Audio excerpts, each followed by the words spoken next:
Why don't we give ex-offenders jobs? Unlock, a charity set up to help ex-cons, says society is not giving them a second chance. So do you have a problem with ex-offenders? Would you ever consider giving an ex-con a job?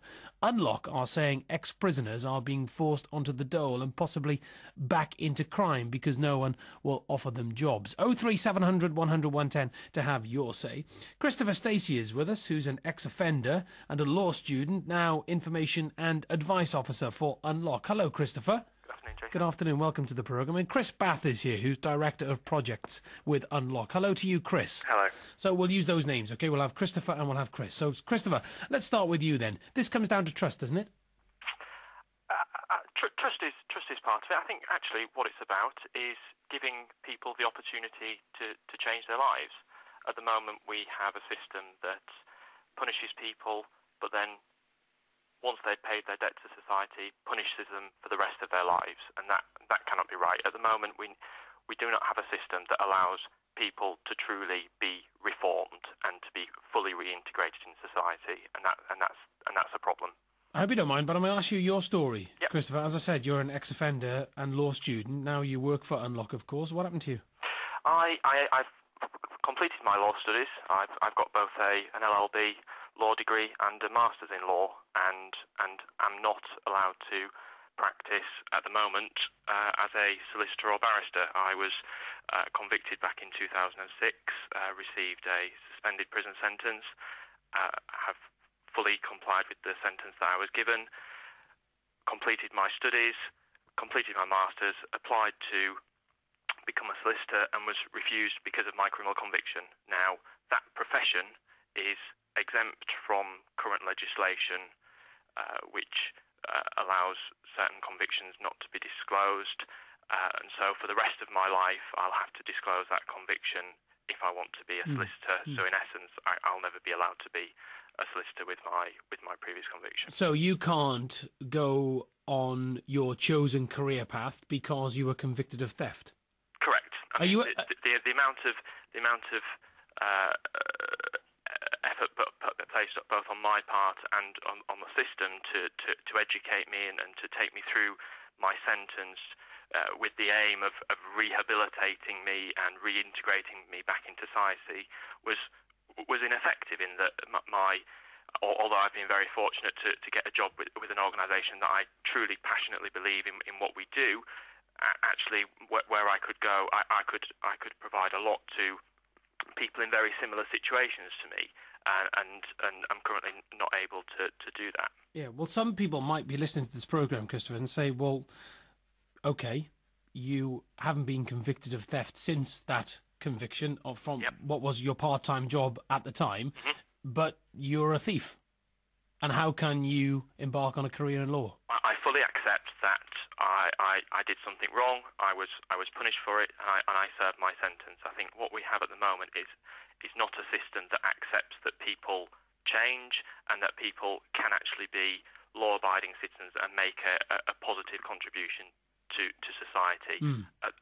There isn't any proportionality at the moment in the way that criminal records are dealt with. For the rest of my life, I'm one example, but the people I speak to on a daily basis as part of my job have very similar stories but different situations, and there are cases where for the rest of their lives 60-year-olds volunteering at their local church or volunteering centre have criminal records coming up from when they were my age, and that surely isn't proportionate in balancing between access to that kind of information and what it's trying to achieve. Yeah. Chris, do you think it's a sad situation that Christopher cannot fully embark on his career because he was once a thief? If I'm being entirely selfish, it's great for me because I've got a fantastic employee, and other employers are missing out on him. But of course, in reality, it's a terrible state of affairs. And I can, having taken him on, having interviewed him, having employed him for a couple of years now, I can say he's absolutely fantastic. And certainly from our point of view, when taking him on, I think if anybody came to you and was clearly going to be unreliable and didn't think that their previous convictions were a problem and had the wrong attitude, then no employer was going to take them on. But from an employer's perspective, I think it is about finding the best person for the job, which is certainly what we did.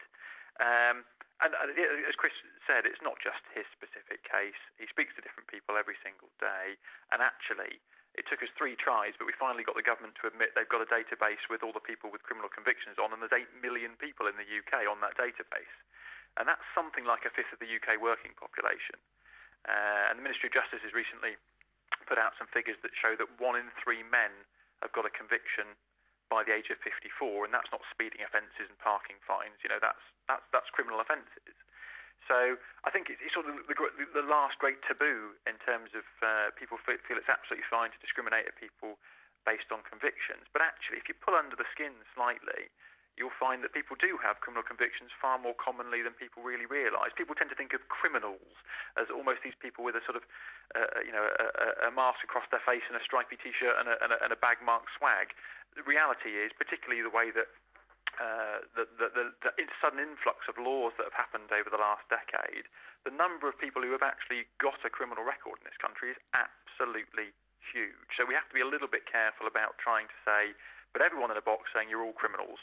Well, some people, commit a criminal act, they get caught, they accept it, they follow the terms of whatever punishment we as a society have decided, but at that point, let's leave it alone, and if they can show that they're reliable, let's let them move on.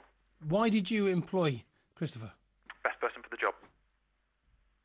Didn't bother you at all that he was once a thief? No. Why does it bother other people, other employers? I think because, to be honest, and I mean this with respect to them, they don't really understand. They think about it in the same way as everybody else does, going about your business. You read the newspapers, you see the TV, and maybe you read books and you watch films, and you think of the term ex-con. We obviously refer to our members as reformed offenders, but the term ex-con just gets interchanged into criminal. And if you ask the question, would you like to employ a criminal? They're going to say no. But that's different to actually understanding all the research that's been done by the Chartered Institute of Professional Development and all sorts of organisations that shows if you take somebody on who's got a criminal record, but and you're aware of the situation, and certainly if they've gone a couple of years without committing any act, then statistically speaking, on government data, if they go a couple of years without reoffending, their chances of being an offender again in the future is the same as anybody else who's never done anything wrong in the first place. So I think once people start to just look at the facts slightly, their attitudes will change. Yeah, Christopher, I'd just like to ask you, before I introduce another guest, you were obviously convicted of theft from your part-time job when you were studying law. Is that right? Correct. Well, why did you do it? That's a very good question. I still to this day have no reasons for why, and at the time when I was sentenced, there wasn't any reasons put forward. There was obviously mitigating circumstances, but I fully, wholeheartedly hold my hands up and accept that I made a mistake. I was young, I was naive, I was stupid. I accept that. I've moved on from that. I've worked so hard to try and get on with my life, and I know for the rest of my life the way that the current system works, I will not be able to do that. I'll be constantly prevented from doing what I could do best to contribute to society, and that's obviously a very personal problem. I accept responsibility for what I did. I have no reasons for why I did it. Not a lot of people necessarily do. A lot of people get into crime for the wrong reasons. Some people do it out of desperation. I honestly don't have a reason for mine. Well, thank you very much indeed for being honest.